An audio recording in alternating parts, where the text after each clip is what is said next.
మంది రిటైర్మెంట్‌కి సంబంధించి, పెన్షన్‌లకు సంబంధించి కూడా చాలా మంది బెనిఫిట్స్ రాక చనిపోయిన పరిస్థితి. వైద్యం అందక చనిపోతున్న పరిస్థితి. ఏంటి మరి రిటైర్మెంట్‌కి సంబంధించి ఏం చెప్తున్నారు? వాస్తవంగా రాష్ట్ర ప్రభుత్వము ఏ పద్దు కింద ఇస్తుందో మాకు తెలియదు. జీతాలు, జీతభత్యాలన్నీ సాధారణంగా ఇవ్వాల్సిన పైసలే.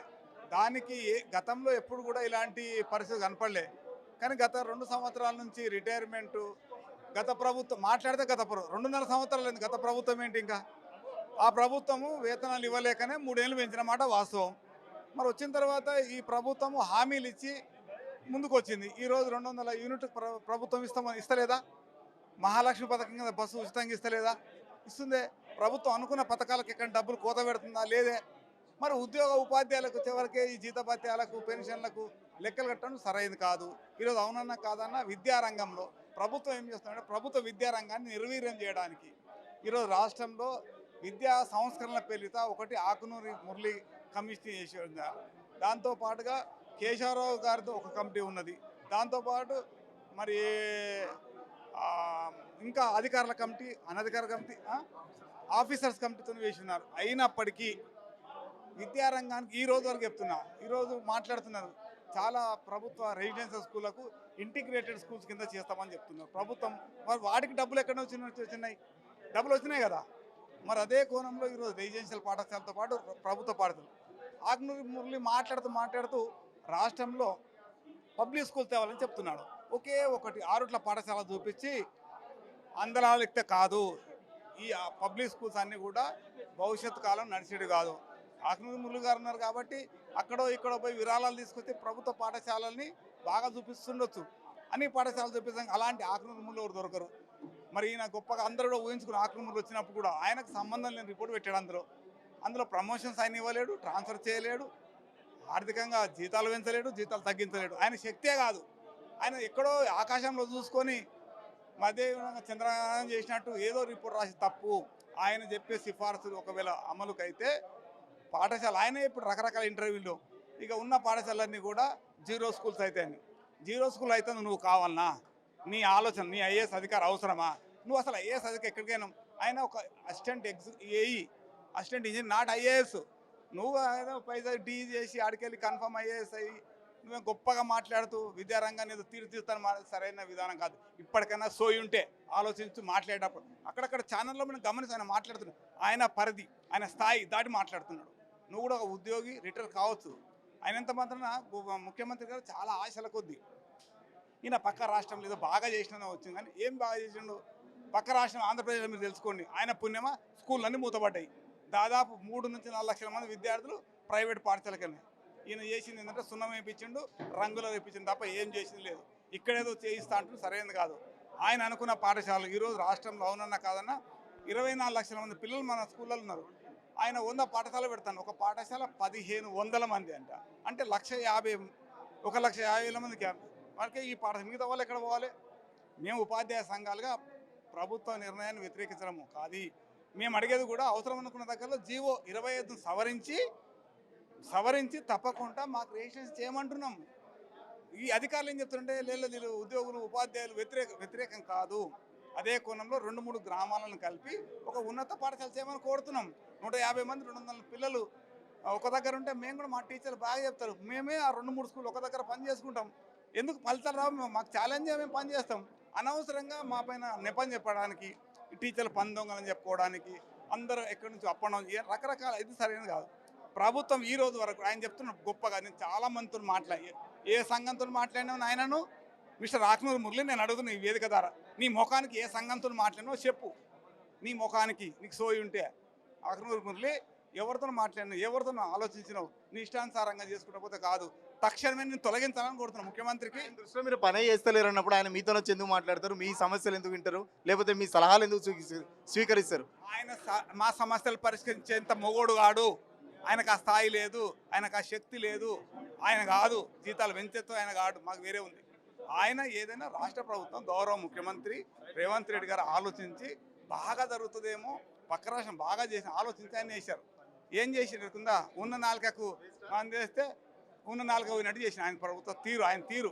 ఇప్పటికైనా ముఖ్యమంత్రి గారు కేశవరావు గారు మనం మాట్లాడి మీరు ఉన్నారు, ఆ రిపోర్టు చెల్లదు అని చెప్తున్నాడు. మరి ఎందుకు వేసారు ఆయనని? చెల్లని రిపోర్ట్ తీసుకుంటాను కృష్ణ, తక్షణం తొలగించాయనని. ఉంచనే ఉంచక ఆ పదవిలోంచి ఆ కోణంలో ఉండాలి. ప్రభుత్వ పాఠశాలలు ఎలా నిర్వహించాలో మాకు అభ్యర్థన ఉపాధ్యాయ సంఘాలతో చర్చ జరపండి. మేము చెప్తాం, ఈయననే కాదు కేశవరావుతో మాట్లాడతాం, ఇంకే అధికారితో డైరెక్టర్తో మాట్లాడతాం, సెక్రటరీ గారితో మాట్లాడతాం. మీకు వ్యతిరేకంగా రిపోర్ట్ ఇచ్చిండని చెప్పేసి ఆకునూరు మీద మీరు ఫైర్ అవుతారా? ఆయన ఒక కన్ఫర్డ్ ఐఏఎస్ మా దగ్గర నుంచి ఏమైందని చెప్పేసి మీరే అంటారు. ఆయన ఇచ్చిన రిపోర్ట్ పనికిరాదంటారు, ఆయన ఇచ్చిన సూచనలు అవసరం లేదంటారు. అంటే కేవలం మీకు వ్యతిరేకంగా ఇచ్చిండనా, లేకపోతే ఆయన చెప్పిన దాంట్లో ఏది వాస్తవం లేదా? ఆయన ఆయన ఆయన ఆయన కలెక్టర్ ఉన్నప్పుడే చాలా విమర్శలు ఎదుర్కొన్నారు. మీకు తెలుసు, పందికూర తినమని చెప్పిండు, ఎద్దుకూర తినమని ఎన్నో కదా అన్నీ.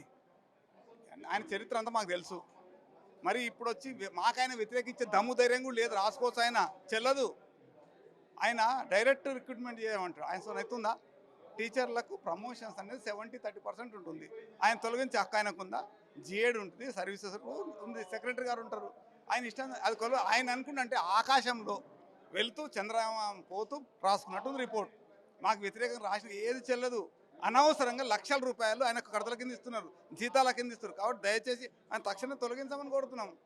మనతో పాటు ఇంకొంతమంది ఉపాధ్యాయ సంఘాల నేతలు ఉన్నారు. అన్న, ఎట్లా చూస్తున్నారు? ఇప్పుడు ప్రధానంగా ఆకునూరు మురళి కూడా క్షమాపణ చెప్పాలని చెప్పేసి కూడా మీ తీర్మానంలో ఒకటి పెట్టుకున్నారు. మరి ఆయన క్షమాపణ చెప్తారా? ఎందుకంటే మీరు ఇప్పటికే లక్షల జీతాలు తీసుకుంటారని చెప్పేసి కూడా మీతోని అసలు విద్యా వ్యవస్థ ప్రక్షాళన కాదని కూడా చెప్తున్న పరిస్థితి. మరి ఏం చెప్తారు? అంటే అవగాహన లేని మాటలు వారి ఉన్నాయి. దానిపైన నిన్న మేము కేశవరావు గారిని టీఆర్టీఎఫ్ పక్షాన కలిపి ఒక రిప్రజెంటేషన్ కూడా చేయడం జరిగింది. మొత్తం ఆయన 340 మీరు చదివిరా అంటే కమ్మ చదివి 24 పేజీల్లో దాన్ని క్రోడీకరించి మళ్ళీ దాన్ని 4 పేజీల కింద ముఖ్యమైనటువంటి అంశాలను తీసుకొని వచ్చి కేశవరావు కమిటీకి ఇవ్వడం జరిగింది. వారు కూడా మాట్లాడారు. జీతాలంటూ ఉంటే ఖచ్చితంగా ఎక్కువ జీతాలు ఇవ్వాల్సినటువంటిది ఓన్లీ ఉపాధ్యాయులకి అనేటువంటి చాలా క్లారిటీగా చెప్పడం జరిగింది. దానిలో ఉన్నటువంటి అంశాలు ప్రతిదీ కూడా వివాదాస్పదంగా ఉన్నాయి. కనుక ఖచ్చితంగా రాష్ట్ర ప్రభుత్వం అది తీసుకోదనేటువంటి అభిప్రాయంతో మేము ఉన్నాం. అదంతా చెత్తబుట్టల వారేసుడే. ఇవాళ కేశవరావు కమిటీ వాళ్ళు చూస్తున్న సందర్భం కూడా వాళ్ళ మాటల్లో అదే స్పష్టమవుతున్నది. ఉపాధ్యాయులకు సంబంధించి వేతనాలే కాదు, ఇవాళ టెట్ విషయంలో నూతన ఉపాధ్యాయులు ఎవరైతే రావాలని కోరుకుంటారో వాళ్ళు ప్రతి డిఎస్సికి ఒకసారి టెట్ రాయాలన్నారు. అది అవగాహన నుండి ఇచ్చిందేనా? అది ఎక్కడైనా సాధ్యమవుతుందా ఆలోచించుకోవాలి. రెండవది, మేధావి వర్గం అంతా ఉపాధ్యాయులుగా రావాలి. కానీ వారు ఇచ్చినటువంటిది ఏంటంటే మొత్తం ప్రభుత్వ ఉపాధ్యాయులుగా మేధావి రాకుండా ఉండే పరిస్థితిని ఆ యొక్క రిపోర్ట్ లోపల ఇవ్వడం జరిగింది. అందులోపల కాంట్రాక్ట్ టీచర్ అన్నాడు. అంటే కాంట్రాక్ట్ టీచర్ ద్వారా వచ్చిన వాడు 2 సంవత్సరాలు అప్రెంటిస్ పీరియడ్ చేయాలి, 3 సంవత్సరాలు అంటే 5 సంవత్సరాలు పూర్తయిన తర్వాత ఒక ఎగ్జామ్ రాయాలన్నాడు. అక్రమంగా కూడా టీచర్లు పదోన్నతులు పొందుతున్నా అని చెప్పేసి కూడా ఒక కమిటీలో ఒక సూచన చేశారు గవర్నమెంట్కి సంబంధించి. ఏం చెప్తారు? మరి నిజంగా మీరు ఏమైనా అక్రమంగా ప్రమోషన్లు పొందుతున్నారా? నేను అన్న వారి మీద కేసు పెట్టాలి. అక్రమంగా ప్రమోషన్ పొందితే వాటిని ఆయన నిరూపించాలి. ఆయన యొక్క రిపోర్ట్ లోపల ఎక్కడ ఉపాధ్యాయుడు అక్రమంగా పొందిండు అనేటువంటిది తెలపాలి. అది తెలపకుండా ఉపాధ్యాయులను అక్రమంగా పదోన్నతులు పొందుతుండ్రంటే దానికి తప్పకుండా దానిపైన ప్రభుత్వం ఎంక్వైరీ చేయాలి, విచారణ చేయాలి. ఒక ఉపాధ్యాయ వర్గాన్ని, ఒక ఉపాధ్యాయ లోకాన్ని అవమానపరిచే రకంగా వ్యవహరించడం ఇచ్చినటువంటి ఆ రిపోర్ట్ పైన ఖచ్చితంగా చర్యలు తీసుకోవాలి రాష్ట్ర ప్రభుత్వం. ఖచ్చితంగా ఏదైతే మీటింగ్ జరిగిందో చాలా సుదీర్ఘంగా ఉద్యోగ ఉపాధ్యాయ సంఘాల సమస్యలకు సంబంధించి మీటింగ్ జరిగింది. త్వరలోనే కార్యాచరణ ప్రకటిస్తున్నాం. ప్రభుత్వం సంబంధించి 30 నెలలు గడుస్తుంది. ప్రభుత్వం మీకు చాలాసార్లు ప్రభుత్వం చెప్పినా కూడా చాలా వరకు ప్రభుత్వం లైట్ చేసుకుంటుంది. ఇప్పటి నుంచి గట్టి కార్యాచరణ కూడా ఇస్తున్నామని చెప్పేసి కూడా చెప్తున్న పరిస్థితి. మరో పక్కన ఉద్యోగ ఉపాధ్యాయ సంఘాలతో పాటు పెన్షన్లకు సంబంధించి కూడా పెండింగ్ బిల్స్ ఏకకాలంలో చెల్లించాలని చెప్పేసి కూడా ప్రధాన డిమాండ్తో ఒక 10 తీర్మానాలు కూడా గవర్నమెంట్కు పంపుతున్నాం. సో ఏదైతే